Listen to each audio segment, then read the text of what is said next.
কই থেকে আসছে এটা ওনা আমাদেরকে দেখাইতে রাজি। আমরা দেখো না এটা কি কপি দিয়ে দিতেছে, দেখো বসে বসে তাই না? টাইম কই এত দেয় না, আমরা জানগাদি কিন্তু খারাপ করেছি, এটা সবাই দেখছেন আমরা যাই কিছু না। তাই পুলিশ যে লোক আসছে তারা আটকে রেখে দিয়েছে। কাগজটা কিসে? তো তখন উনি বলতেছেন আমি ওনার কাছে তো সই নিচ্ছি। আমি বললাম সই নিচ্ছেন, আমরা তো আসি, ঠিক আছে আমি একটু আজাদ ভাইকে ডাকি। কিছু বই না আমাদের অনুভব জিজ্ঞাসা করলাম জানি না।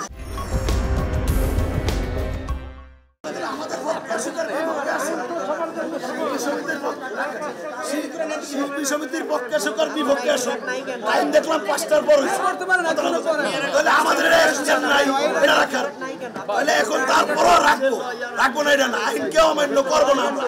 কিন্তু ওরা বুঝে কই দিরাজ দিতেছে না যে এই জিনিসটা কে দিচ্ছে, কই থেকে আসছে এটা ওনা আমাদেরকে দেখাইতে রাজি। আপনি কে বা কার, আপনি এটা পরিচয় দেন, এ পরিচয় দিতে রাজি না, আপনি পরিচয় দিতে রাজি না। আপনি কেন, আমরা সবাই এখানে তুমি ক্যামেরা, আপনার একটু একটা মানুষ আছেন, আপনি পরিচয় দিবেন না, পরিচয় দিবেন না, আপনাকে রাখবো আমরা। রাখেন ভাই, শুনেন আমার কথা হলো কি, সাহেব ভাই ইলেকশনে আগে বলছে 5টা করে নাই, আমরা 6টা 7টা আইন সারা রাত রিসিভ করবো। দেখবো না এটা কি, আমরা দেখবো না এটা কি কপি দিয়ে দিতেছে, দেখো বসে বসে তাই না? টাইম কই এত দেয় না, কপি দিয়ে দিতেছে, কপি দিয়ে দেন না, কপি দিয়ে দিব শিল্পী সমিতি না দিয়ে যাই কিছু কেন ভাই, আমরা জানগাদি কিন্তু খারাপ করেছি, এটা সবাই দেখছেন আমরা যাই কিছু না, আমরা যাইবো। আপনাদের ঝামেলা আসছে, আপনারা বসে ওনার সাথে কথা বলবেন, যা বলার বলবেন, এখানে আটকে রাখছেন কেন? উনি তো শিল্পী, ওনার চলে যাওয়া দরকার, ওনার না দিয়ে চলে যাওয়া দরকার, আমরা জানতে না। হ্যাঁ নিজে পরিচয় দিতে না কোন জায়গাতে হয়েছে।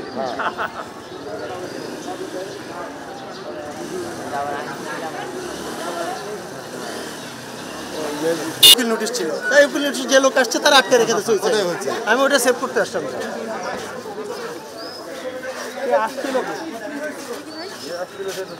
কথা হচ্ছে উকিল নোটিশ আসুক, যেটা আসুক, আমরা নির্বাচিত, আমরা ওইটা দেখবো, ওইটা নিয়ে বাইরের মানুষ নিয়ে টানাটানি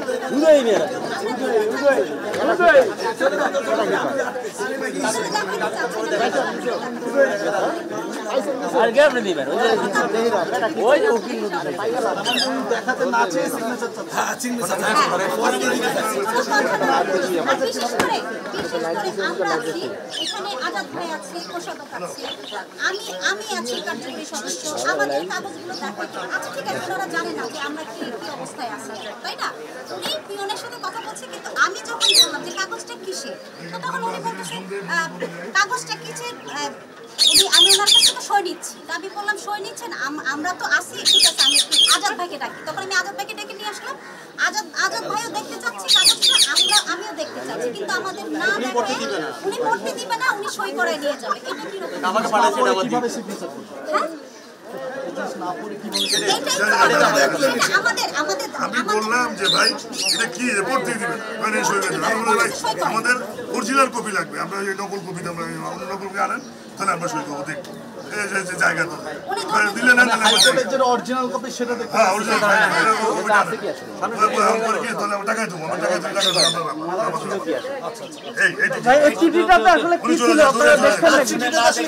কিছু বই না আমাদের অনুভব জিজ্ঞাসা করলাম ইংলিশ লেখা পড়তে হবে না, পড়তে দিন বাস করে ফেলছে, বলতে দেয় না এই লোক না এইটুকু। আচ্ছা আচ্ছা বলতেছে লাগে আমরা চলে আসছেন, তার নামটা কি ছিল? অ্যাকচুয়ালি কেওয়াসটা কিন্তু আমাদের তরফ থেকে কেউ করে নাই, আমাদের শিল্পী সমিতি এবার নির্বাচিত একজন ব্যক্তিও করে নাই। এখানে জেসমিন আপু ছিল, জাদু আজাদ ভাই ছিল, নির্বাচিত কিন্তু আমরা কিন্তু কেউ করি নাই। সে চিঠিটা আমার বিপক্ষেও আসতে পারে আর আমার পক্ষেও আসতে পারে, আমরা কিন্তু এটা জানিও না কখন চিঠিটা আসলো। কিন্তু আমরা ছাড়াই, আমাদের যারা নির্বাচিত তারা ছাড়াই সেই লোকটাকে অলরেডি অ্যাটাক করে আরেক সাইডে নিয়ে যায়, তাকে নিয়ে ইউটিউবে ভিডিও বানানো থেকে শুরু করে অনেক ধরনের কন্টেন্ট অলরেডি রেডি হয়ে যাচ্ছিল, যেটা একটা খুব খারাপ পরিবেশ পরিস্থিতির ভিতরে লোকটা আসছে।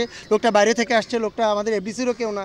সে যেহেতু আসছে, আমি চাইনি, শুধু তার সম্মান রক্ষার্থে আমি তাকে সেভ করছি, শুধু এতটুকুই। কারণ একটা লোক এফডিসিতে যখন আসছে, এটা চলচ্চিত্র, আমাদের মন হবে সাংস্কৃতিক মনের, আমরা নরম মনের মানুষ।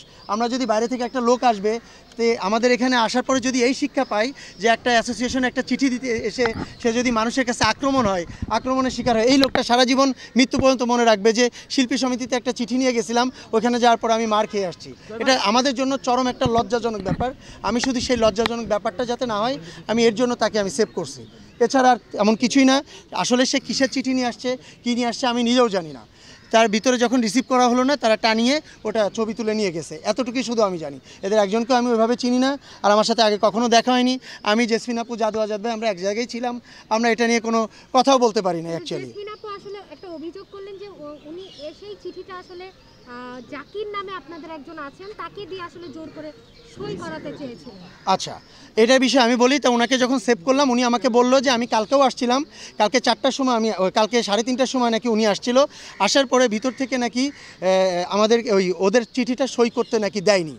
আমাদের অ্যাকচুয়ালি 86 সাল থেকে এই পর্যন্ত যত ধরনের চিঠি আসুক না কেন, প্রত্যেকটা চিঠি আমাদের অফিস সহকারী সই করে, রিসিভ করে, দেন আমাদেরকে অভিহিত করে যে স্যার আপনার একটা চিঠি আসছে।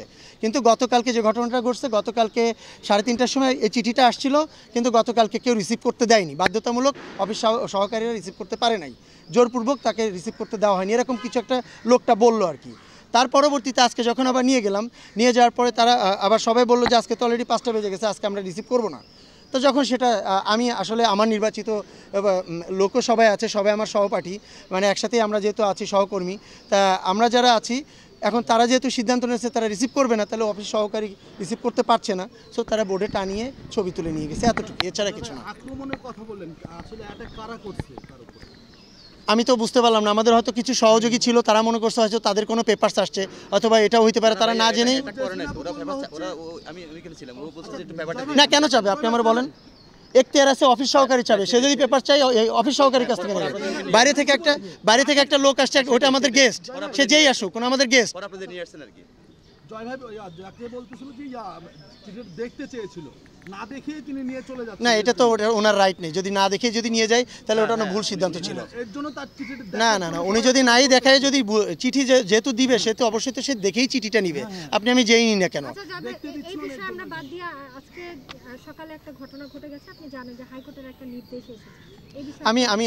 আমিও শুনেছি, আপনাদের সবার মতো আমিও শুনেছি, বিকজ আমি সারাদিন আমার কাজ ছিল, কাজ শেষ করে আমি ডাবিংয়ে ছিলাম, যার জন্য আমার পুরো ফোনটা সাইলেন্ট করা ছিল। আমার এখানে আমি কারোর সাথে কোনো কন্ট্যাক্ট করতে পারি নাই। ডাবিং শেষ করে আমি আর উপদি যখন বের হলাম, তখন আমি জানতে পারলাম যে এরকম একটা রেজাল্ট আসছে আর কি। দেন তখন আমি যখন এখানে আসলাম, তখন তো আমি আপনাদেরকে সবাইকেই পেলাম। রেজাল্টের প্রতিক্রিয়া হিসেবে আপনার কাছে কিছু জানতে চাই, মানে আপনি হ্যাঁ, আমি বলি ভাই, অ্যাজ এ মেম্বার হিসাবে, অ্যাজ এ প্রতিনিধি হিসাবে, সবার যার ব্যক্তিত্ব সম্পূর্ণ লোক একজন। আপনি আপনার লাইফের সিদ্ধান্ত কী নেবেন একমাত্র আপনিই জানবেন। আমার সেখানে এখতিয়ার কোনো রাইট নাই। সো এখানে জায়েদ খান ভাইয়া মনে করেছে যে তার আদালতে যাওয়া উচিত, সে আদালতে গিয়েছে, কারণ আদালত যে সিদ্ধান্ত দেবে সে যার পক্ষেই দিক, সে জায়েদ ভাইয়ের পক্ষেই দিক আর নিপুণ আপুর পক্ষেই দিক, আমরা সেটা সুন্দরভাবে গ্রহণ করব, কারণ এটা আমাদের দায়িত্ব। আদালতের সিদ্ধান্ত অমান্য করতে পারবো না। সো আমরা ওই দায়িত্বের উপরেই আছি। আমরা এখন পর্যন্ত যে রেজাল্ট পেলাম বা যে আদালত থেকে যে ধরনের ইনফরমেশন পেলাম, ওইটাতে আমরা যেটা জেনেছি আমরা ওইভাবেই আছি আর কি, আমরা ওটা মেনে নিয়ে আছি। ভাই আমি জানি না চিঠিটা কিসে, আমি নিজেও দেখি নাই। আমি লোকটাকে সেভ করে দিয়ে আমি চলে আসছি, বের হয়ে আসছি, বিকজ ওখানে এত হট্টগোল ছিল, আমি যার জন্য বের হয়ে চলে আসছি, এই আর কি। যেহেতু উনি আমাদের গেস্ট, ওনাকে সেভ করে বিদায় দিয়ে দিলাম।